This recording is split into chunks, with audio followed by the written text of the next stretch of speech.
best 5-minute wine podcast. Buongiorno, Forrest. Let's taste some wine and make it fun, eh? Hey, sour grapes, what's with all the noise? I built a 3-lane bowling alley down here next to my wine cellar. I've got league bowling going on right now. Well, can you tell him to be quiet for a minute? Let me walk over and close that soundproof door.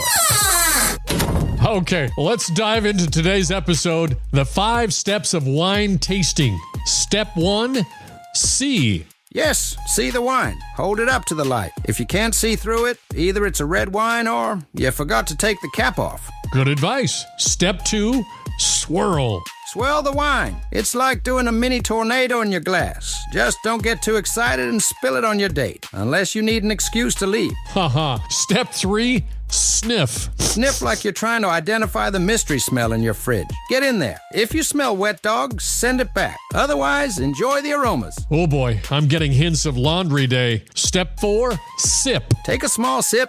Let it cover your tongue. But remember, it's a sip, not a gulp. We're tasting, not playing a drinking game.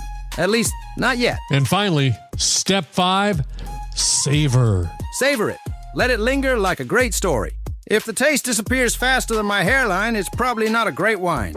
Remember, this is Sour Grapes, pouring grumpy wisdom one vintage at a time. The best 5-minute wine podcast.